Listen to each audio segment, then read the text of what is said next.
కొన్ని గ్రామాలలో ఇప్పటికీ బస్సు కనెక్టివిటీ లేని గ్రామాలు 35 ఉండే. ఆ 35 గ్రామాలలో నేను ఇంతకుముందు ఒక 18 బస్సులు తేవడం జరిగింది. దాంతో ఒక 50% సమస్య తీరింది.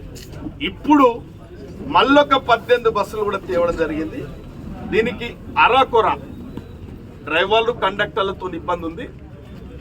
ఈ యొక్క రిక్రూట్మెంట్ కూడా జరుగుతుంది, ప్రభుత్వం తీసుకుంది చర్య.